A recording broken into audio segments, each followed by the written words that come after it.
You are listening to CEO Perspectives, a podcast by the Conference Board.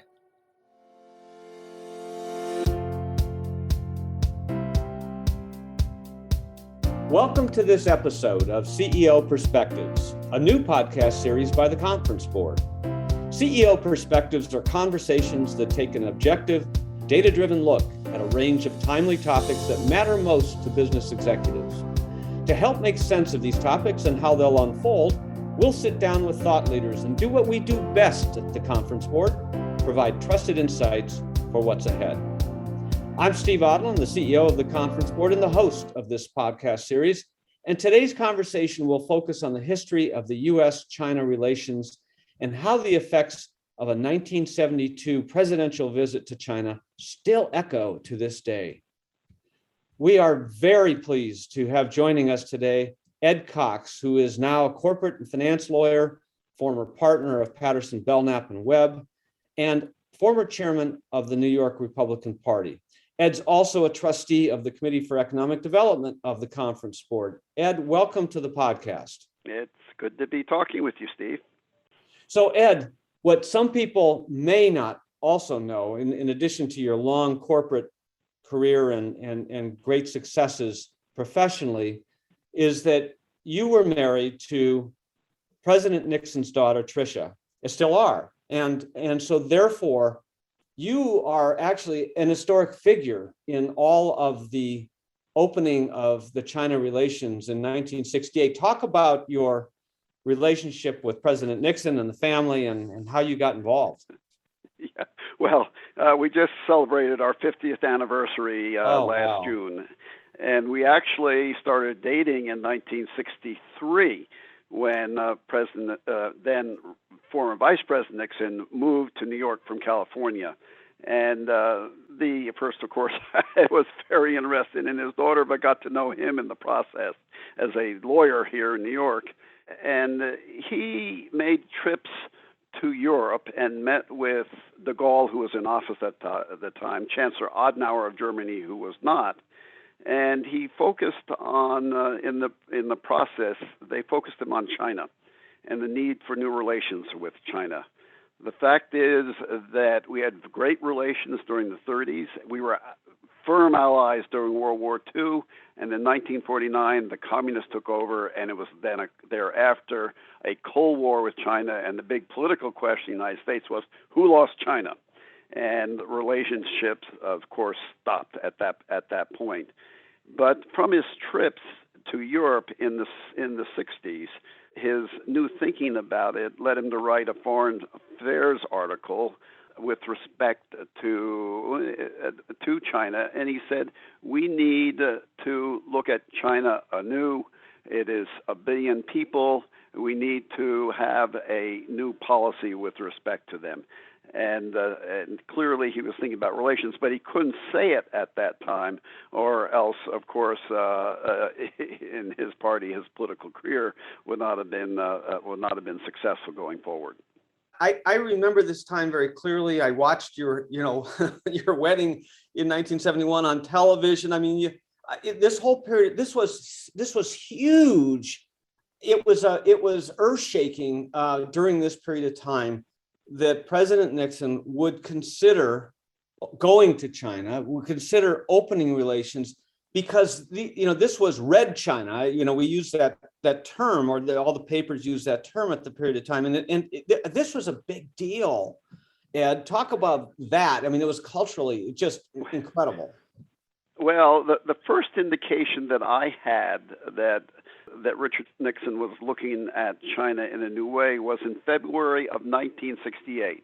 He was then a very black horse candidate for the presidency. The New Hampshire primary was coming up. Rockefeller accused him of having a secret plan that he wasn't going to tell anyone. In fact, there wasn't a plan, as Rockefeller was indicating. And I happened to be in his study. He had come back from campaigning. I was waiting for Tricia to change. We were going to go out to something. And I asked him, it was a little bit daring on my part, gee, what's your plan with respect to ending the war in Vietnam and generally peace in East Asia and in the world? And he told me, well, I'm going to go to Peking, as they call it then, and I'm going to go on to Moscow.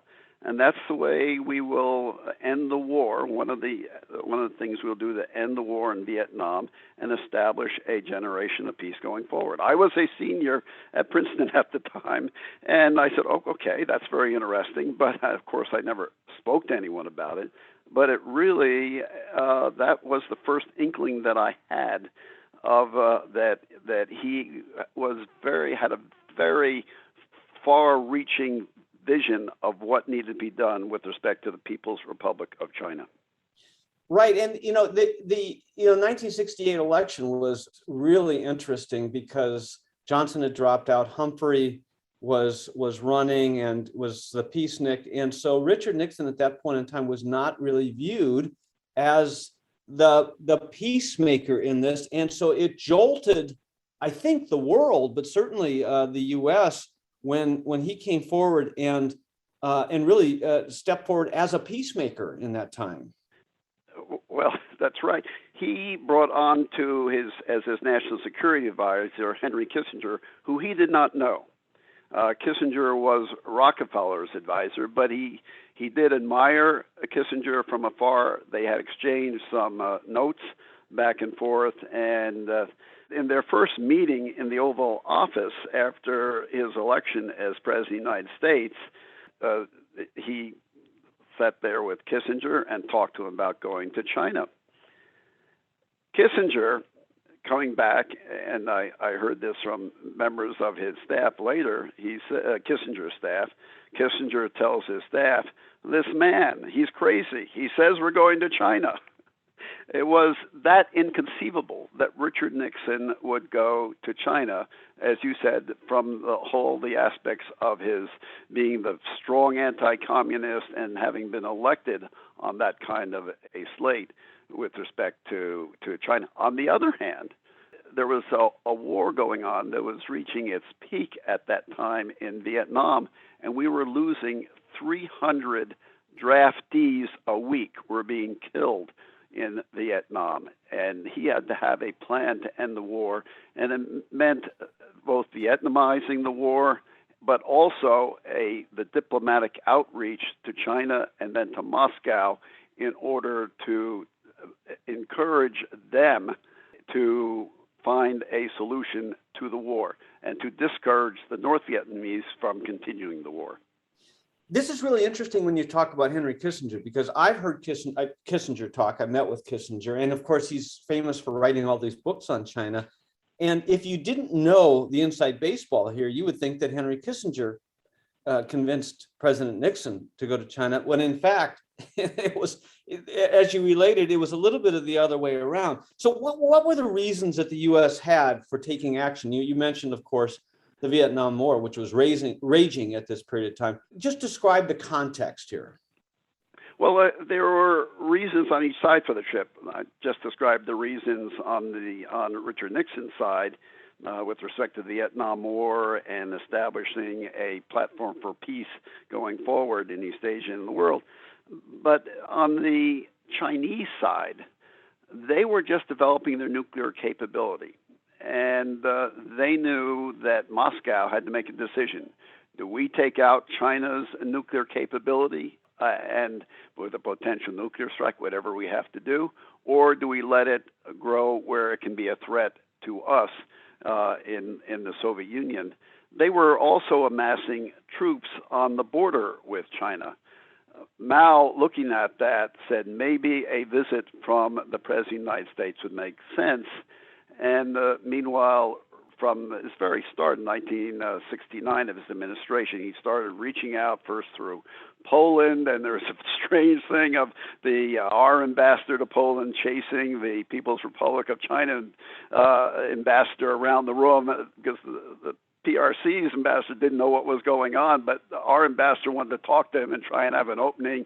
And then doing the same thing happened with respect to Romania, which was Ceausescu there, who was ally with China against the Soviet Union. Finally, the breakthrough came through Pakistan. That was a friend of China and also the friend of the United States. And Kissinger made the famous the trip then and the famous stomach ache, and during which he was incommunicado in Pakistan, but was really on a plane to Beijing to have discussions about the trip with Mao and Zhou Enlai. So there was no stomach ache. I guess that was in the days before social media, when every phone had a camera and you could get by with those kinds of things. But it was, I just remember all of this, these daily reports that were going on, and then people were speculating that maybe that Kissinger was poisoned. I mean, all this stuff was happening in the background, but this first meeting, of course, between President Nixon and Mao, it goes down in the annals of history. Talk about that. It really does. The first meeting between them, Richard Nixon arrived on Air Force One at Beijing's airport, and he did not know what was next. That's the way the Chinese always treat visitors.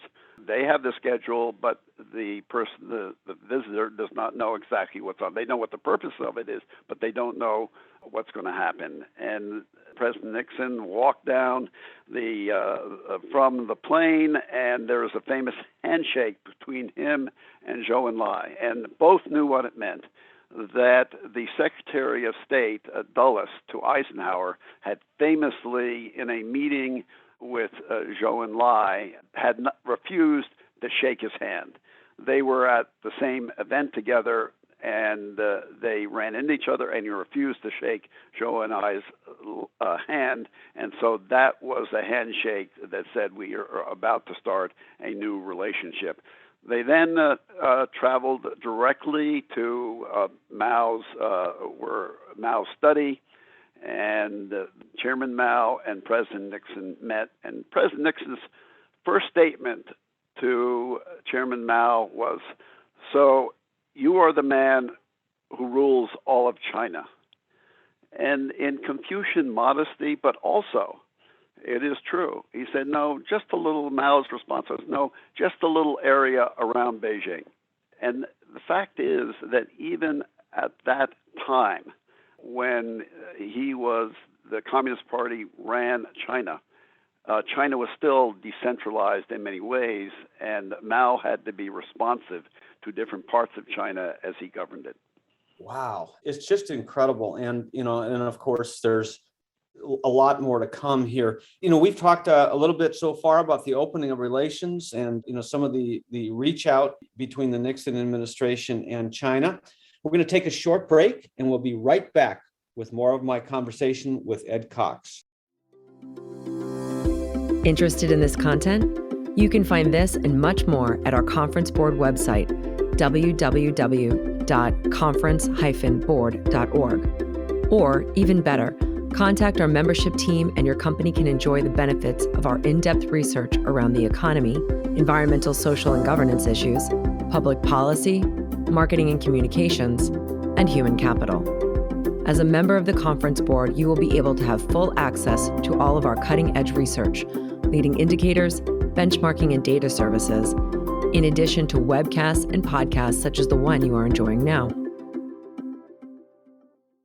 Welcome back to CEO Perspectives. I'm your host, Steve Odland, the CEO of the Conference Board, and I'm joined today by the former chairman of the New York Republican Party, Ed Cox, and of course, Richard Nixon's son-in-law. So Ed, let's pick it up from that first historic handshake. Tell us some context of what was happening in China, first of all, at that time. Well, it was very interesting. It said something about how power changed in China and something about how President Xi of China, what he is concerned about. But there was a cultural revolution going on at the time. And this is why President Nixon is celebrated by the ordinary people in China, because by his arrival, They knew that the arrival of the President of the United States is an unusual thing that was very well publicized, and the visit with Mao was very well publicized in China. It was the beginning of the end of the Cultural Revolution. Now, what the Cultural Revolution was, it was Mao's coming back into power. He had in the 50s a great leap forward. He's going to build all these backyard steel mills, and he made a deal with the Soviet Union to give the technology. The technology didn't work to do it. It was crazy. But in the process, he had to supply a lot of China's grain to the Soviet Union in exchange for that technology. And they estimate 30 million of the Chinese outside of the cities died of hunger because of that. Their grain was confiscated. As a result of that, the leaders in China realized that Mao had made some bad decisions, and he was replaced without the titles being changed. The power moved from the desk of Mao Zedong as chairman of the party to President Liu Shaoqi, the president of China. In order to come back into power, Mao and his wife, working through the army, geared up with the little red book and all that, the Cultural Revolution, in order to depose Liu Shaoqi. And in fact, that they did succeed in doing that. Again, it was ruinous for China. It had one very positive thing. It really took apart the Mandarin bureaucracy and the Communist Party bureaucracy, and that prepared in some ways for the modern development of China under Deng Xiaoping. This whole Cultural Revolution, it sounds, really kind of genteel, but it was, you said ruinous. That term, you cannot understate what this did. 30 million people dying of hunger, of course. They ravaged the countryside. They cut down every tree to use to heat their homes. And this was after World War II, where they had not really had an opportunity to revive themselves and recover before they went into all of this. This was an incredibly difficult period on the Chinese people, and their standard of living and the GDP per capita was at rock bottom during this period of time. Yes, in visiting China in this period of time, one saw how poor they were. On the other hand, how confident they were. They were the Chinese people. They were the Middle Kingdom. They always knew, regardless of their economic position or even their military position, which was very weak at the same time, which was part of their fear of the Soviet Union and what the Soviet Union might do to them, that prompted the whole trip. They still had the confidence that they were the Middle Kingdom, the Chinese people, and who had a great culture. And again, that was part of the backdrop for their later economic development. Yeah, and you can't also talk about this era without talking about Vietnam. The Vietnam situation started, in the early 60s. I think people don't realize that when President Kennedy sent advisors first, President Johnson escalated it. So President Nixon in 1968 had China supporting North Vietnam, and we were, in the kinetic war in South Vietnam. Talk about China as an adversary through the proxies of Vietnam. It's very interesting, and it really, President Nixon was fully aware that the Vietnamese historically hated the Chinese, and the Chinese historically did not like the Vietnamese. The only reason that they were aiding Vietnam in the war to take over North Vietnam in the war to take over the South and have a united Vietnam was that they did not want the Soviet Union to have influence in Vietnam. They wanted to have a Communist Party in China to Communist Party in North Vietnam to have that relationship. But it was not a firm relationship. And when President Nixon, on his visit in 1972 to China, he met with Premier Zhou Enlai. Knowing this background, he asked Premier Zhou, he said, why are you supporting North Vietnam and uniting Vietnam? There'd be 160 million well-armed, battle-hardened Vietnamese, and the Vietnamese do not like China. You know what Zhou Enlai's response to that was? He changed the topic. He knew that President Nixon was, and he might have really felt that the support that they were giving and shipping, actually the armaments came from the Soviet Union, but they were shipping them, the Chinese were shipping them to Vietnam. And he may have thought that, in fact, over the long run, that was a mistake on China's part. And in fact, they did fight a very vicious war between China and Vietnam in 1979. Right, which followed the U.S. exit in 1974. You can't also talk about this period without talking about Taiwan and the history. It was Formosa, and so just for our listeners, I'm sure we have some China experts here, but just for our listeners, describe the situation there. Yeah, the nationalist armies of the General Chiang Kai-shek retreated to Taiwan and to two small islands that were very close to China, actually, Formosa and Matsu, and that was very famous. The shelling of Formosa and Matsu by the Red Army, and the potential invasion of Taiwan by the Red Army, etc. And that was an ongoing saga during the Cold War. How then to deal with Taiwan, that the People's Republic of China saw as a renegade province that they should take over during President Nixon's visit in '72. What was worked out was called the Shanghai Communiqué. And the communique said both parties agree that there's only one China, but they don't specify whether the capital of that is in Taiwan or whether it's in Beijing. That was left open. And the trip did not result in any official recognition of the People's Republic of China, but it was more a message to the Soviet Union that the United States might support China if, in fact, they were to attempt to take out China's growing nuclear capability, or just to move into China with their troops for border issues or whatever. Those basic strategic issues were the ones that were getting solved, and the Shanghai Communiqué took care of what was then the smaller issue of Taiwan. Right, and that issue wasn't resolved completely. It was left a bit opaque in that era, and of course, that some would say that. Well, in '79 we recognized the government in Beijing, but we also did the Taiwan Relations Act, where we said we would support Taiwan. Not necessarily, it wasn't mentioned whether or not we would actually commit American troops, but we would certainly support them and arm them so they could defend themselves in Taiwan. Exactly. So you mentioned the Soviet Union, and the North Vietnamese were communists. China was reticent to help, but helped because they didn't want communist USSR, Soviet Union, coming in and supporting them.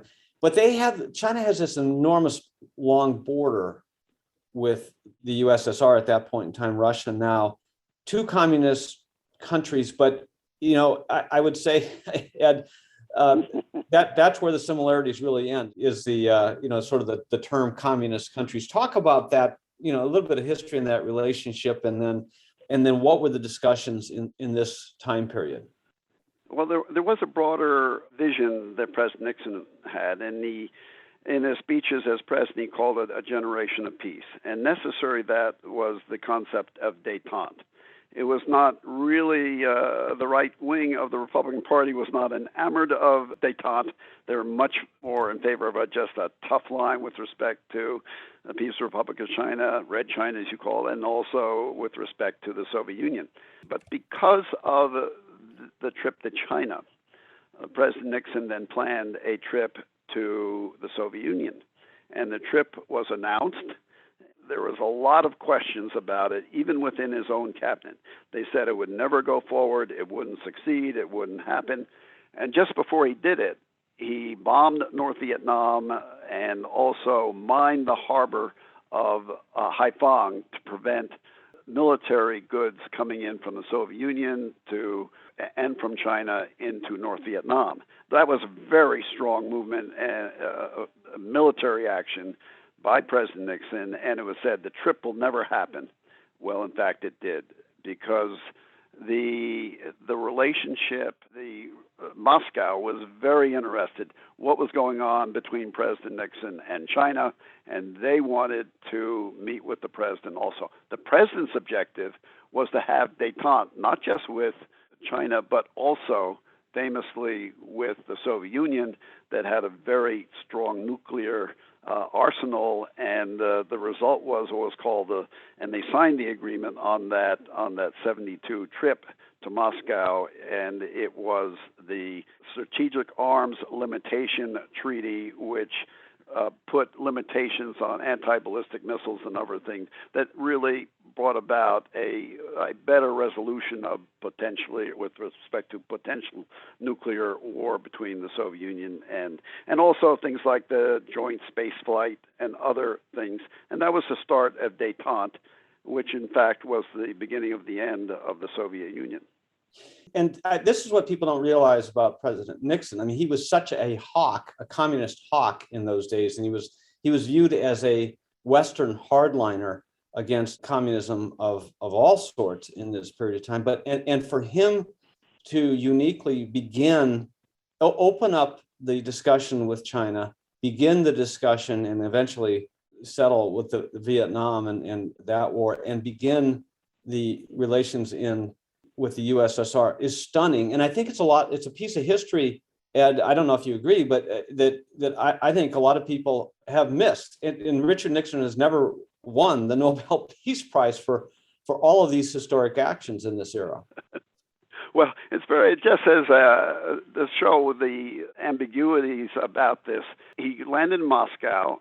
He goes to a meeting with the Troika that were then ruling. There's three of them, Brezhnev, Kosygin, and Pogorny. And the four of them met, and boy, for 2 hours, they went after him about the supporting of the South Vietnam and threw everything they could at him. Of course, it was being recorded, so it could be sent to North Vietnam to show how rough they were being on him.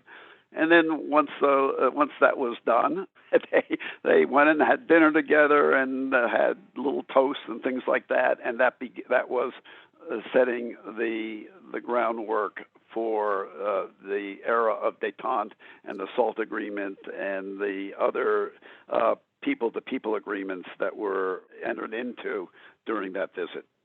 Yeah, this has been amazing. So, Ed, this really concludes part one of our discussion together. We're going to do a separate podcast, which is going to be part two. But Ed Cox, thanks for joining us today. It was a pleasure to do it with you, Steve. And thanks to all of you for listening to CEO Perspectives. Every few weeks, I'll be joined by a leader from one of our centers or other business executives to provide insights on the issues of our time. We'll cover the leading topics in public policy, environmental, social, and governance, marketing communications, the economy, human capital, and more. Please share CEO Perspectives with all of your colleagues, your family, your friends, everybody. I know they're going to want to listen. I'm Steve Odland, and this podcast has been brought to you by the Conference Board.